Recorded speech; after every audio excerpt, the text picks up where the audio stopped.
காலத்திலிருந்து கிபி 18ஆம் நூற்றாண்டு வரை தமிழகத்தின் தென் மதுரையை தலைநகரமாக கொண்டு குமரி முதல் கடப்பா வரை ஏறக்குறைய 2500 ஆண்டுகள் தொடர்ச்சியாக ஆட்சி செய்த பெருமை பாண்டிய மன்னர்களுக்கு மட்டுமே சேரும். அப்பாண்டிய குலத்தின் மன்னனாக இருந்த மலையத்துவச பாண்டியனும் அவர் மனைவி காஞ்சனமாலையும் இறையருள் வேண்டி கிடைக்கப்பெற்ற ஒரே மகள் தடாதகை என்னும் மீனாட்சி ஆவாள். தன் தந்தைக்கு பிறகு ஆட்சிக்கு வந்த மீனாட்சி அரியணையை அலங்கரித்தாள். இது தமிழ் சமூகத்தில் பாலின பாகுபாடு இல்லை என்பதை விவரிக்கிறது. அவள் நவீன அரசியல் அறிவியலின் முன்னோடி. ஆம், அவள் நவீன அரசியல் அறிவியலின் முன்னோடி. அவள் முழு பாண்டிய சாம்ராஜ்யத்தை பல்வேறு மாநிலங்களாக பிரித்தாள். மத்திய மாநில அரசுகள் என பிரித்து பொறுப்புகள் பகிரப்பட்டது. நான்மாட கூடல் நகரம் மதுரை என்றாலே மனதுக்குள் மகிழ்ச்சி பிறப்பதை தடுக்க முடியாது. அன்றும் இன்றும் என்றும் மதுரையையும் மதுரை மக்களின் மனங்களையும் ஆளும் லோகமாதா மீனாட்சி ஆட்சி செய்யும் இடமல்லவா இது? இதோ நிகழவிருக்கும் அன்னை மீனாட்சியின் வாழ்க்கை வைபவங்களை காணும் அனைவருக்கும் மங்களம் உண்டாகட்டும். ஆம், அனைவருக்கும் மங்களம் உண்டாகட்டும்.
भजे पांड्य बाला।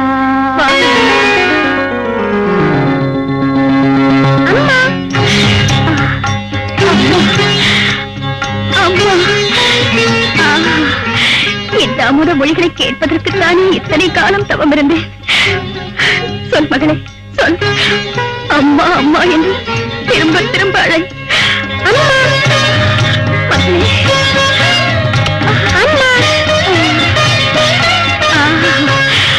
ஆண்டவன் தந்தார செல்வமே, அக்னியில் பிறந்த திருமகளே. பாண்டிய குலத்தின் புகழை நீண்ட நெடுங்காலம் நிலைக்கச் செய்வதற்காக மதுரை எம்பதியில் தோன்றிய எங்கள் குலவிளக்கே, வா.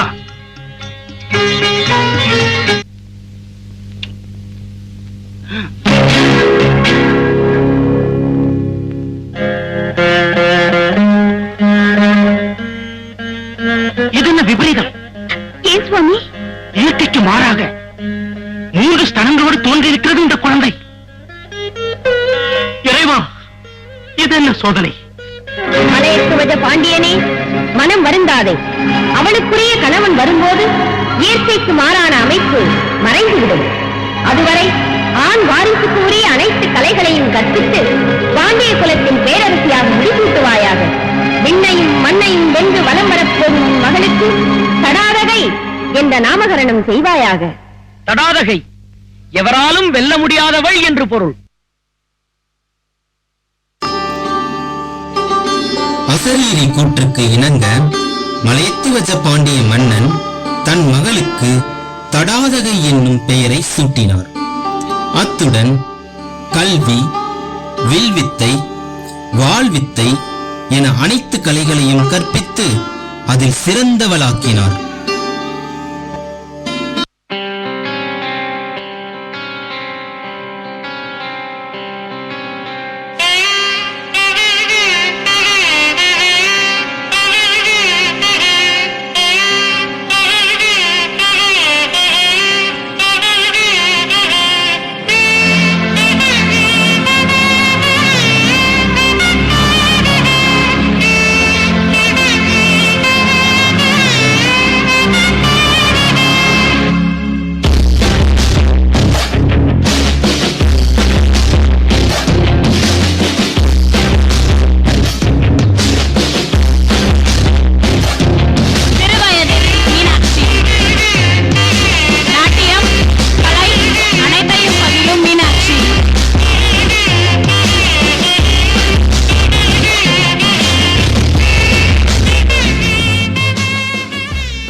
இப்படியாக அனைத்து கலைகளிலும் பார் போற்றும் வண்ணம் வல்லமை பெற்ற தடாதகையோ மதம் பிடித்த பட்டத்து யானையை அடக்கியதன் மூலம் தனக்கு பட்டத்து ராணியாக அமரும் தகுதி வந்துவிட்டதை தன் தந்தைக்கு உணர்த்தினார்.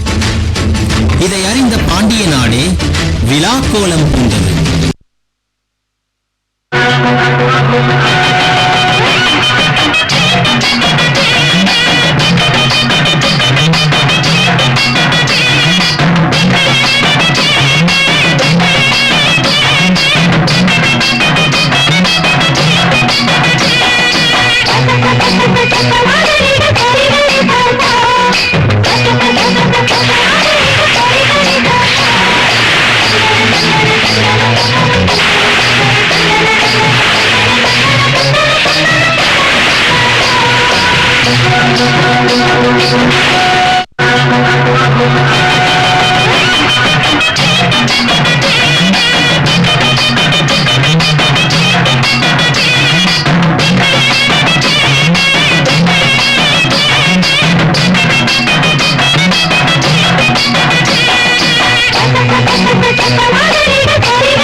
தென்னகம் செய்த தவப்பயனால் இங்கு எழுந்தருளிய அகத்திய முனிவரே வணக்கம். தங்கள் திருக்கரங்களால் என் மகனுக்கு மணிமகனும் சூட்ட வேண்டுகிறேன். ஆஹா, பிறவியின் பெரும் பயனை இன்றுதான் அடைந்தேன். தேவி,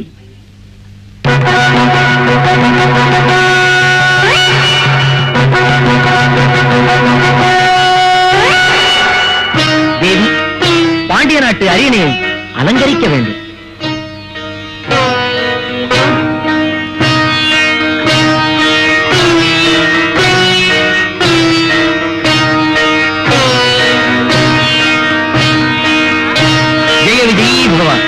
நிறுத்துங்கள். யார் அது? நான் தான். முத்தரையரே, என்ன இது? மன்னிக்க வேண்டும் மன்னா. அந்த புறத்தில் அடங்கி இருக்க வேண்டிய ஓர் ஆரணங்கு அரியணையில் அமர்ந்து ஆட்சி செய்வதை எங்களால் ஏற்றுக்கொள்ள முடியாது. ஒரு பெண்ணுக்கு கட்டுப்பட்டு வாழும் தீச்சொல்லை எங்களால் ஏற்க முடியாது. ஆமண்ணா, யுத்தம் என்று வந்துவிட்டால் இந்த சின்னஞ்சிறு பெண்ணால் பாண்டிய மண்டலத்தை காப்பாற்ற முடியுமா? மன்னர்களே, மாமன்னா, எனக்கு எதிராக விடுக்கப்பட்ட இந்த அறைகூவலை நானே ஏற்றுக்கொள்கிறேன். இதற்கு விடையளித்த பிறகுதான் மணிமுடி சூட்டிக் கொள்வேன். மகளே, மகளே, தடாதவி, உங்களின் எவர் எந்த யுத்தத்தில் என்ன சந்திக்க விரும்புகிறீர்கள்? இப்பொழுதே தீர்மானித்து விடலாம் நமது வீரத்தை. எங்கள் முத்தரையரை நீங்கள் வாட்போரில் வென்றுவிட்டால் வீரத்தை நாங்கள் ஒப்புக்கொள்கிறோம். பார்த்து விடுவோம். சுமதி,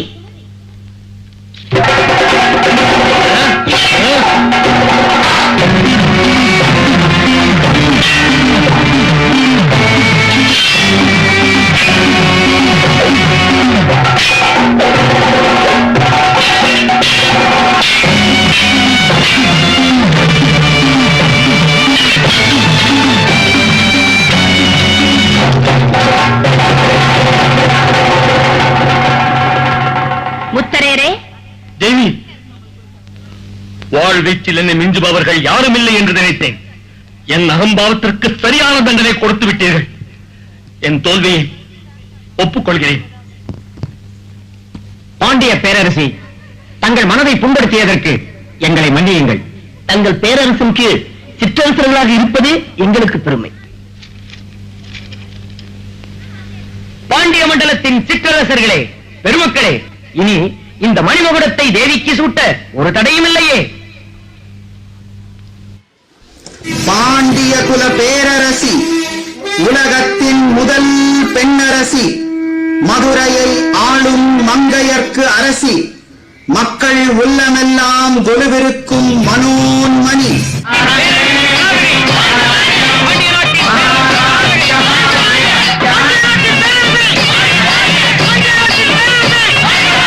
மகுடாபிஷேக திருநாமமாக தடாதகைக்கு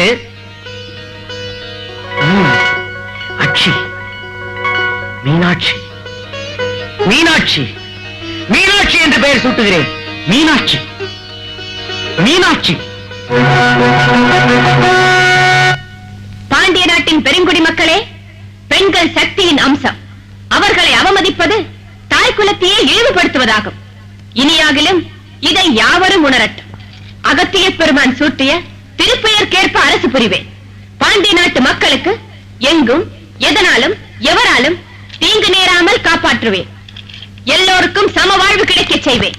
கன்னி தமிழுக்கு சங்கம் அமைத்து முத்தமிழ் முச்சங்கம் கண்டது என்ற பெருமையை ஏற்படுத்துவேன். அகத்தியர் முனிவரே அதற்கு தலைவராக விளங்குவார். அறங்கள் பெருகட்டும், கலைகள் தழைக்கட்டும். நான் முடிதரித்து அரசாண்டாலும் அது குடிமக்கள் ஆட்சியாகவே மலரட்டும். பட்டத்து அரசியான மீனாட்சி அறம் தவறாமல் ஆட்சி செய்தால் நலம் யாவும் தானே பெருகும் என்பதில் உறுதியாக இருந்ததால் மக்களின் வரிப்பணத்தை வீணாக விழாக்களுக்கு விரயம் செய்யக்கூடாது என இந்திர விழாவையே ரத்து செய்தார். ஆஹா, அற்புதமான யோசனை. இன்றைய கனகத்திற்கு அருமையான காரணம் கிடைத்துவிட்டது. நாராயண நாராயண, 30 முக்கோடி தேவர்களின் அதிபதியே, தேவலோகத்தின் தலைவனே, ஆபத்து இந்திரா, ஆபத்து. உமக்கா? நாராயண, எனக்கு ஆபத்து வந்தால் இங்கு ஏன் வருகிறேன்? என்னை காப்பாற்றும் தகுதியுள்ள இடத்தை தானே தேடி போவேன். ஓஹோ, அப்படியானால் அந்த தகுதி எனக்கல்ல என்று சொல்லுகிறீரா? முதலில் நீ உன்னை காப்பாற்றிக்கொள். மதுரையை அரசாளும் மீனாட்சி எந்த தகுதியமற்ற இந்திரனுக்கு எதற்காக விழா, இந்திர விழா என்பதே இனி இந்த நாட்டில் கிடையாது என்று கூறிவிட்டாலே, அந்த அவமானத்தை எப்படி துடைப்பது, அதை யோசனை செய். மதுராபுரி மீனாட்சியின் திக்விஜயமா? என்ன ஆணவம் உனக்கு? ஓ, நீதான் தேவேந்திரனோ? என்னை பணிந்து வாழும் திசை காவலர்களை நீ வென்று விட்டதா? என்னையும் வென்று விடலாம் என்று கனவு காண்கிறாயா? இதோ என் வஜ்ராயுதத்தின் சக்தியை நீ பார்.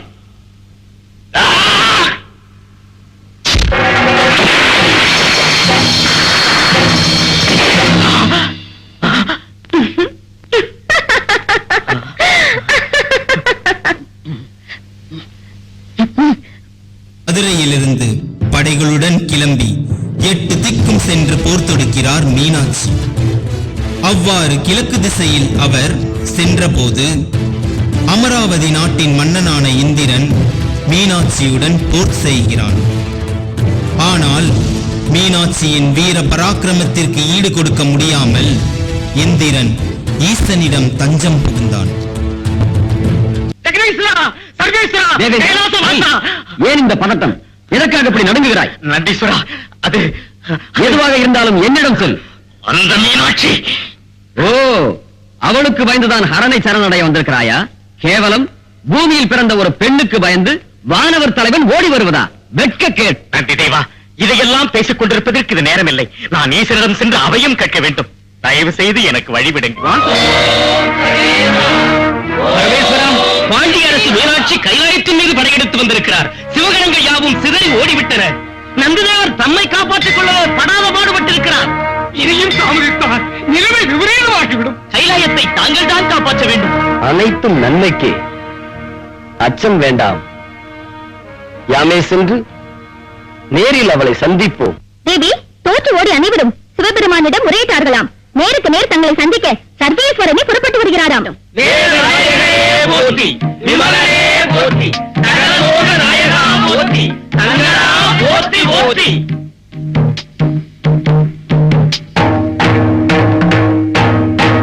முழுமதி நிகர்த்த முகம் அருள் பொழிய முப்புறம் எரித்த சிவன் மனம் நிகழ தழுவிய இடையில் மேகலை குலுங்க.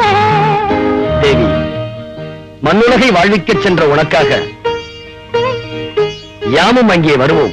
முறைப்படி மதுராபுரிக்கு வந்து இந்த பாண்டிய நாட்டு பேரரசி மீனாட்சியை மணம் புரிவோம். மலையெட்டுவத பாண்டியனே, மனம் வருந்தாதே. அவளுக்குரிய கணவன் வரும்போது இயற்கைக்கு மாறான அமைப்பு மறைந்துவிடும். இதனால் பாண்டிய நாட்டு மக்களுக்கு தெரிவிப்பது என்னவென்றால், நிகழும் மங்களகரமான குரோதி வருடம் சித்திரை மாதம் 16ஆம் நாள் திங்கள் கிழமை மாலை சுபமுகூர்த்த சுபவேளையில் மணமகள் அகிலாண்ட கோடி பிரம்மாண்ட நாயகி சௌபாக்கியவதி மீனாட்சி, மணமகன் அகிலாண்ட கோடி பிரம்மாண்ட நாயகன் சிரஞ்சீவி ஸ்ரீ சுந்தரேஸ்வரருக்கும் திருமண வைபவம் நடைபெற இருப்பதால் சுற்றம் சூழ வருகை தந்து மணமக்களை வாழ்த்தி அருளுமாறு அன்புடன் கேட்டுக் கொள்ளப்படுகிறது. சுந்தரேஸ்வர பெருமானே, மணமேடையில் எல்லோரும் காத்திருக்கிறார்கள். எழுந்துருள வேண்டும் ஐயன். வந்துவிட்டார்.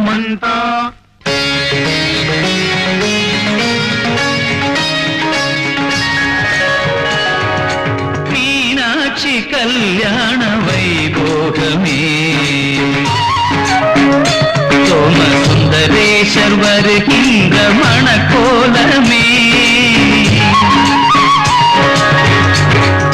தேவர்கள் தலைவன் இந்திரன் காளாஞ்சி கொண்டே பன்னி தெளித்திடவே, அகத்தியனான தமிழ் கும்பமுனி பூரண கும்பத்தை காட்டி எதிர்கொண்டே பணிந்தான்.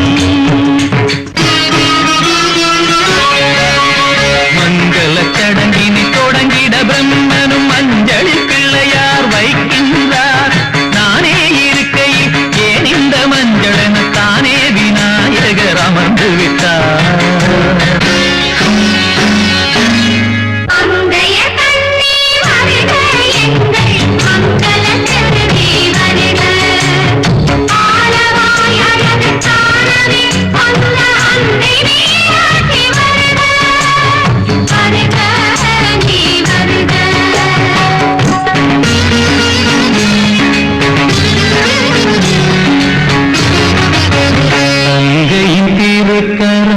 பற்றியே திருமா மணவரை வலம் வந்தார், மணவரை வலம்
சுந்தரேத்தர கதாரவிந்த விருணே மகே விருணேத்தம் தாஸ்யாமி.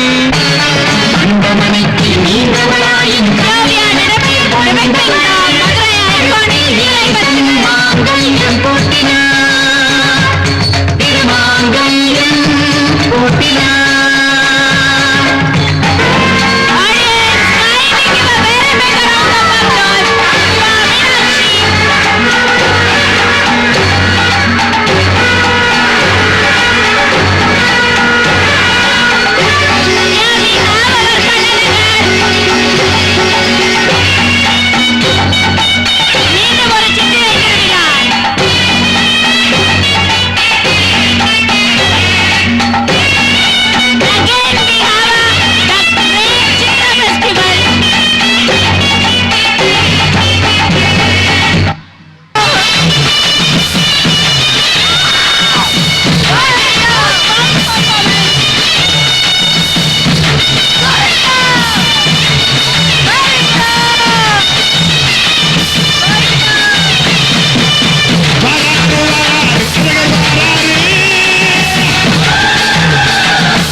வெற்றிக்கு என்னைக்கு வெற்றி கட்டுமடி செல்வம் கூரை பிரிச்சு கட்டுமடி வந்தோம் திறந்து வந்தோம் மதுரை வந்தோம் அழகு வாழியது கண்டோம் அழகன் கண்டோம் மகிழ்வு கண்டோம் மதுரை வாழியது கொண்டோம் உணர்ச்சி கொண்டோம் எழுச்சி கொண்டோம் இது வாழியது தத்தோம் தகிட தத்தோம் தகிட தத்தோம் பாடி ஆடுகிறே தத்தோம் தகிட தத்தோம் தகிட தத்தோம் பாடி ஆடுகிறே